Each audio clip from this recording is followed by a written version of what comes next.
السلام علیکم ورحمۃ اللہ وبرکاتہ ناظرین، اس ویڈیو میں وضو کے فرائض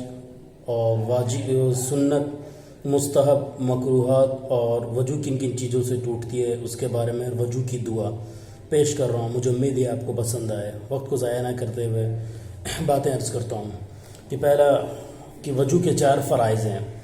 وضو میں 4 فرائض کون سے ہیں کہ پیشانی سے لے کر ٹھوڑی تک، ایک کان کی لو سے لے کر دوسرے کان کی لو تک ایک بار پورے چہرے کا منہ کا دھونا یہ فرض ہے، باقی 2 دفعہ دھونا یہ سنت ہے۔ پھر دونوں ہاتھوں کو کہنیوں سمیت دھونا، ایک بار دھونا یہ فرض ہے، باقی 2 دفعہ دھونا یہ سنت ہے۔ وضو کی تیسری فرائض ہے وہ 1/4 سر کا ایک بار مسح کرنا یہ فرض ہے، اور پھر دونوں پاؤں کا ٹخنوں سمیت دھونا ایک بار یہ فرض، باقی 2 دفعہ دھونا یہ سنت ہے۔ پھر اس کے بعد وضو کے سنتیں ہیں وہ 13 سنتیں ہیں کہ پہلا نیت کرنا ہے، پھر بسم اللہ پڑھنا ہے، پہلے 3 بار دونوں ہاتھ گٹوں تک دھونا ہے، پھر مسواک کرنا ہے، اگر مسواک نہ ہو تو پھر انگلی ہی کر لے، مسواک نہ ہو تو اس کے جگہ انگلی ہی کر لے، اور پھر 3 بار کلی کرنا، 3 بار ناک میں پانی ڈالنا، داڑھی کا خلال کرنا، ہاتھ پاؤں کی انگلیوں کا خلال کرنا، اگر انگوٹھی وغیرہ پہنے تو اس کو آگے پیچھے کر لیں۔ ہر عضو کو 3 بار دھونا، عضو یعنی پارٹس آف باڈی کا وہ حصہ جو وضو میں دھویا جاتا ہے، اس عضو کو، اس حصے کو 3 بار دھونا۔ ایک بار تمام سر کا مسح کرنا یعنی بھیگا ہوا ہاتھ پھیرنا، دونوں کانوں کا مسح کرنا، ترتیب سے وضو کرنا۔ ایک عضو کو دھو کر دوسرے عضو کے دھونے میں اتنی دیر نہ لگائے کہ پہلا عضو خشک ہو جائے، بلکہ اس کے پہلے حصے کے خشک یعنی سوکھنے سے پہلے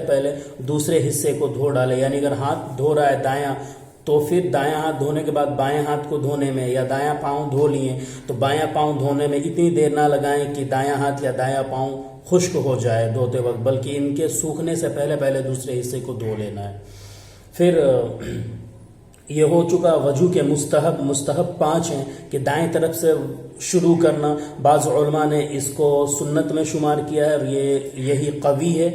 اور گردن کا مسح کرنا، پھر جا کے وضو کے کام کو خود کرنا، دوسرے سے مدد نہ لینا،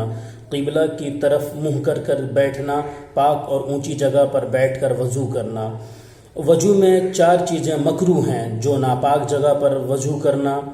سیدھے ہاتھ سے ناک صاف کرنا، وضو کرنے میں دنیا کی باتیں کرنا، سنت کے خلاف وضو کرنا۔ 8 چیزیں ایسے ہیں جن سے وضو ٹوٹتی ہے، اس کے علاوہ پھر کوئی طریقہ نہیں۔ 8 طریقے کتاب میں جو لکھی گئی ہیں وہ میں آپ کو آپ کی زبان میں بتاؤں کہ 2 دماغ سے، ایک پاگل ہو جانا کسی وجہ سے، یا پھر مجنون ہونا، یا پھر گس کھا کر چکر کھا کر کے گر جانا،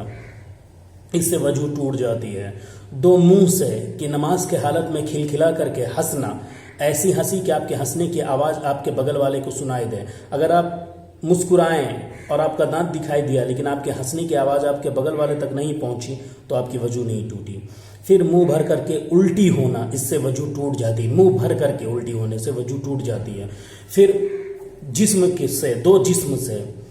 دو جسم سے کیا کہ جسم سے ٹیک لگا کر کے سونا، ایسا سونا جس کے ہٹانے سے آپ گر جائیں، گرنے کا ڈر ہو تو اس سے وضو ٹوٹ جاتی ہے۔ اور پھر جسم کے کسی بھی حصے سے خون یا پیپ کا بہہ کر کے نکل جانا، اس سے وضو ٹوٹ جاتی ہے۔ اور پھر کہ کوئی سوئی چبھ گیا ہاتھ پہ اور وضو کرنے کے بعد اگر کوئی سوئی چبھ گیا ہاتھ پہ، اس سے نکالا تو بلڈ آیا لیکن بہا نہیں تو اس سے وضو ٹوٹا نہیں۔ کوئی وضو کرنے کے بعد سوئی چبھ جائے یا زخم والا پرت چھل دے، اوپر کا ہٹ جائے، یا گوشت کا حصہ کٹ کے گر جائے لیکن خون نہیں آیا تو اس سے وضو نہیں ٹوٹے گا۔ پھر شرمگاہ سے یعنی استنجا اور لیٹرین کے راستے سے کسی بھی چیز کا نکل جانا، اس سے وضو ٹوٹ جائے گی۔ اور پھر سنت یہ بھی کہ ہر عضو کو دھوتے وقت یہ بھی آدمی کرے کہ اس پہ ہاتھ پھیرتا جائے، یہ ہے۔ اب جیسے لوگ کہتے ہیں کہ ننگا 40 قدم چلنے سے، یا کسی ننگے بچے کو دیکھ لینے سے، یا پھر ایسے ہنس رہے ہیں اس سے، یا وضو کر کے ناخن کاٹ رہے ہیں اس سے، یا پھر کوئی ٹی وی دیکھ رہا اس پہ نگاہ پڑ جائے، کوئی گالی بک رہا ہے وہ سنائی دے، ان سب چیزوں سے وضو نہیں ٹوٹتی ہے۔ وضو جو 8 طریقہ بتایا گیا بس اس سے ٹوٹتی ہے۔ اس کے علاوہ مسئلہ جان لیں کہ منہ دھونے کے بعد داڑھی کا 2-3 بار کھلال کریں، اور جو جگہ رخسار چہرے کا اور کان کے بیچ کا ہے اس کا دھونا فرض ہے۔ پھر ٹھوڑی کا دھونا فرض ہے بشرط یہ کہ داڑھی کے بال اس پر نہ ہو، ٹھوڑی پہ داڑھی کے بال نہ ہو، یا ہوں تو اس قدر کم ہو کہ خال نظر آئے، چمڑا نظر آئے۔ ہونٹ کا جو حصہ ہے ہونٹ بند ہونے کے بعد دکھائی دیتا ہے، اس کا دھونا فرض ہے، اس کا دھونا فرض ہے۔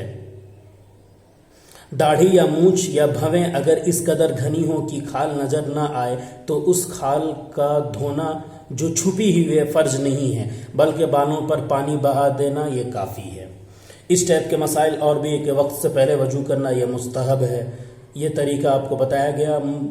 پھر جا کے آپ کو میں بتاؤں کہ وضو سے پہلے جو ہم پڑھتے ہیں بسم اللہ کر کے وضو شروع کریں، اگر دعا نہیں آتی ہو وضو سے پہلے کی تو بسم اللہ پڑھ لیں، بس یہ کافی ہے۔ اگر جس کو دعا آتی ہے تو وہ دعا بھی عرض کر دوں، بسم اللہ العلی العظیم والحمد للہ علی دین الاسلام، یہ وضو سے پہلے کی دعا ہے۔ شروع اللہ کے نام سے کرتا ہوں جو بہت بڑا ہے اور سب تعریف ہیں اللہ کے لیے اور اوپر دین اسلام ہے۔ پھر اللہ کے نبی صلی اللہ علیہ وسلم درمیان وضو دوران وضو جو دعا پڑھتے تھے، وہ حدیث میں ایک رسول اللہ صلی اللہ علیہ وسلم وضو کے دوران میں یہ دعا پڑھتے تھے، اللہم اغفر لی ذنبی ووسع لی فی داری وبارک لی فی رزقی، اے اللہ میرے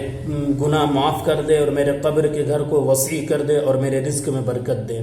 یہ روایت آپ کو نسائی میں ملے گی، حدیث نمبر 80 اور اس کے راوی ہیں ابی موسیٰ رضی اللہ تعالیٰ عنہ۔ پھر رسول اللہ صلی اللہ علیہ وسلم نے فرمایا تم میں سے جو بھی اچھی طرح وضو کرے پھر یہ کہے اشہد ان لا الہ الا اللہ وحدہ لا شریک لہ واشہد ان محمدا عبدہ ورسولہ، یہ کہے کہ شہادت کی انگلی اوپر اٹھائے یا آسمان کی طرف نگاہ کر کے پڑھے تو اس کے لیے جنت کے 8 دروازے کھول دیے جاتے ہیں، جس دروازے سے چاہے جنت میں داخل ہو جائے۔ اس دعا کے پڑھنے کے بعد دوسرے کلمے کے پڑھنے کے بعد وضو کے بعد کی دعا پڑھیں، اللہم اجعلنی من التوابین واجعلنی من المتطہرین۔ دوسرے کتابوں میں اس دعا کا ذکر اس ٹیپ سے ہے، اللہم اجعلنی من التوابین واجعلنی من المتطہرین واجعلنی من الصالحین، کہ اللہ مجھے بہت توبہ کرنے والوں میں اور بہت پاک رہنے والوں میں شامل فرما۔ اور جو پہلی روایت پڑھی کہ وضو کے بعد دوسرا کلمہ جو شخص سے پڑھے گا جنت کے 8 دروازوں میں سے چاہے جس سے داخل ہو سکے، یہ مسلم شریف کی حدیث ہے، حدیث نمبر 553، حوالہ دینے والا حضرت عمر بن خطاب رضی اللہ تعالیٰ عنہ۔ پھر یہ دونوں دعائیں پڑھنے کے بعد اللہ کے نبی صلی اللہ علیہ وسلم سے ایک اور دعا مروی کہ آپ صلی اللہ علیہ وسلم نے فرمایا جو وضو کرے اور یہ دعا پڑھے تو اسے ایک کاغذ میں مہر لگا کر اس کا بدلہ دینے کے لیے عرش کے نیچے رکھ دیا جاتا ہے، پھر اسے قیامت تک کوئی نہیں کھول سکتا۔ وہ دعا یہ ہے، سبحانک اللہم وبحمدک اشہد ان لا الہ الا انت استغفرک واتوب الیک۔ ایک جگہ یہ، دوسری جگہ دعا اس ٹیپ سے ہے، الا انت استغفرک اللہم واتوب الیک۔ دونوں میں سے دونوں پڑھیں، دونوں صحیح۔ یہ مستدرک میں بھی آپ کو ملے گی روایت اور ابن سنی میں بھی، حدیث نمبر 30، اس کے راوی ابی سعید خدری رضی اللہ تعالی عنہ۔ مجھے امید ہے ناظرین کہ آپ کو میں جتنی باتیں بتایا، جو وضو کے بیشتر بیان جس میں مسئلہ ہر کچھ داخل، وہ آپ دین کی باتیں جو مولانا اشرف علی تھانوی رحمۃ اللہ علیہ کی لکھی ہوئی کتاب، اس میں آپ جائیں تو پنہ نمبر 11 سے 21 تک میں اس کا مکمل بیان آپ کو مل جائے گا۔ پھر 5 منٹ کا مدرسہ اگر موٹی جلد آپ کے پاس کتاب ہے تو اس میں آپ پنہ نمبر 338،